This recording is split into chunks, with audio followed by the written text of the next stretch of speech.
What in the world is the future of Bitcoin? Nobody knows exactly what Bitcoin is going to do, but I have a new clue. There's a new sheriff in town, a new hero by the name of Jack Dorsey.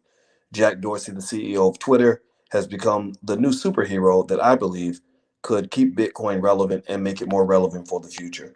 So, we're going to talk about Jack Dorsey's blanket endorsement of Bitcoin and what that means for you and your bank account, even as Bitcoin is plummeting. So, get comfortable, buckle up your seatbelt. We're going to get started on the Black Financial Channel right now.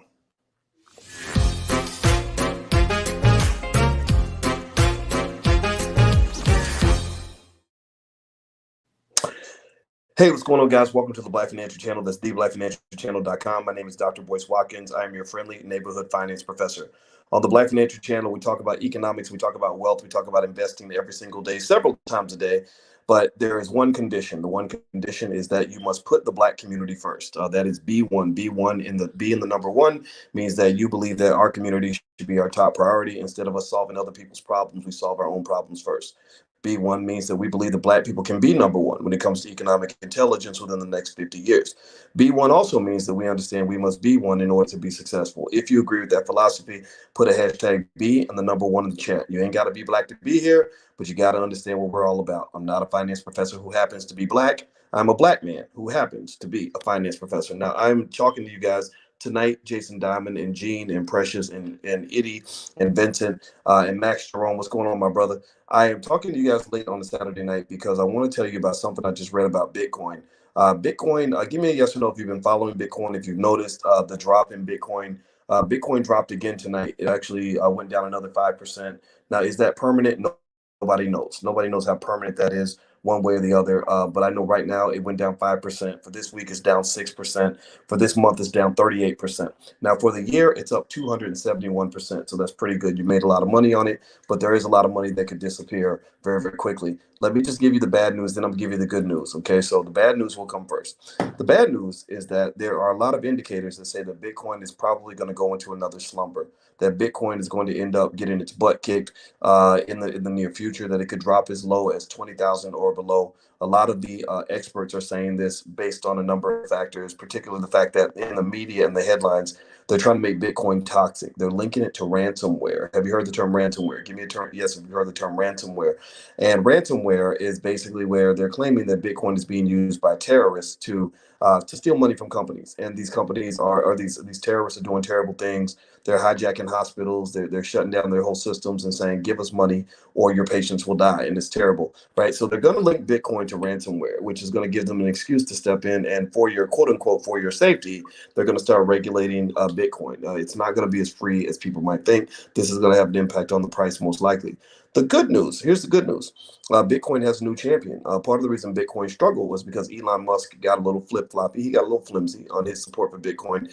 He spoke up on specifically on the environmental issues of Bitcoin. The Bitcoin and the Ethereum network suck up a lot of energy. I mean, tons and tons of kilowatts of energy, which is something that has led to a lot of concern from the environmentalists. Mostly hippie white folks who just, kind of care about that kind of thing. Not that I don't care, but it's not my top priority. My top priority is the Black community. But, hey, people have a right to say what they want to say. And because some of the critiques are legitimate, and it's a problem. So Elon Musk has stepped out of the fray a little bit. He hasn't supported Bitcoin the way he used to. But there's another hero that has come to town. His name is Jack Dorsey. Jack Dorsey is the CEO of Twitter. Jack Dorsey isn't just saying that he loves Bitcoin. Jack Dorsey is actually putting his money where his mouth is. He's actually bought $300 million worth of Bitcoin for his company treasury. He spoke at the recent Bitcoin conference down in Florida, which I wish I could have gone to that just to check out what was going on down there. And he said that if I wasn't working at Twitter, I would be working on Bitcoin. That's a pretty powerful statement, a pretty powerful endorsement. He also stated recently on Twitter, of all places, that he's actually going to allow Bitcoin, the Lightning Network, to be part of his company's infrastructure.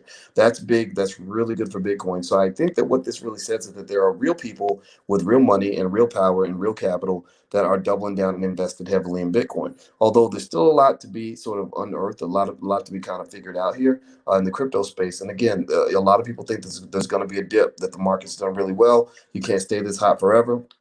I think there's a good reason to have long-term faith in what's happening in Bitcoin and Ethereum and the crypto network. So if you want to know specifically how I'm investing in crypto, I have a little bit of money taken out of my bank account every week that goes into various cryptocurrencies because I believe in the long-term potential of crypto. However, I do argue, I want to remind you that some of these companies could get their butts kicked. These assets, a lot of the big money managers that have moved the envelope on the pricing of crypto, the billion-dollar hedge funds, they're starting to back off. They're starting to sell. And the reason they're selling is not so much because they think Bitcoin's a dud. They're selling because they got other better ways to make money. This economy is raining money. There's money everywhere. And I want you guys to get a piece of it. So that's why I do things on the Black Financial Channel. So if you haven't taken a second to subscribe, make sure you hit the thumbs up button right now. Please hit the thumbs up button, hit the share button, hit the subscribe button. Also, if you want to get free stuff from me, we send you a lot of free stuff from the Black Business School. It's better than anything you've ever learned anywhere. And you can actually sign up at firstshareofstock.com. The URL's on the screen. That's firstshareofstock.com. So that's all I want to share. I'm actually going to go over to Twitch, actually. I'm going to be on my Twitch channel later on tonight. For those of you that are into that kind of thing, I like to hang out with the homies and we play Call of Duty, actually. And we sometimes talk about stocks and some of our stock moves. So if that's your kind of thing, if you want to come and hang out with us and kind of watch what we're doing over there, it's my chance to interact with young people, starting with my sons. I want them to become investors. The best thing you can do for your child is to get them investing early. That's the best thing you could do. Like literally, you could put them in a position where they never have to work again. So I go to Twitch because I love the game. Actually, it's actually kind of fun, but also because I like talking to young people about the opportunities that exist with investing. So you can go to twitch.tv/Dr. Boyce Watkins, subscribe over there because I do a lot of things over there on Twitch as well. While we're playing, I might just be talking about some of the moves I'm making financially. So it's a good place to get some game on how to make money. So anyway, take care, guys. Have a good night, and I'll talk to you soon. And I think somebody came in here. It said something about mama's cooking and some of the Kwame Brown stuff. I just want you to know when I'm about my business, I'm about my business. So you can go get your mama's cooking. Daddy's over here building. So while mama's cooking, daddy's building. So I'm gonna be over here doing the daddy thing. Y'all can go do the mama thing because that's how we roll over here in the V1 community. So God bless you guys. Hit the thumbs up button on your way out. I'll talk to you soon. Take care. Love you. Peace.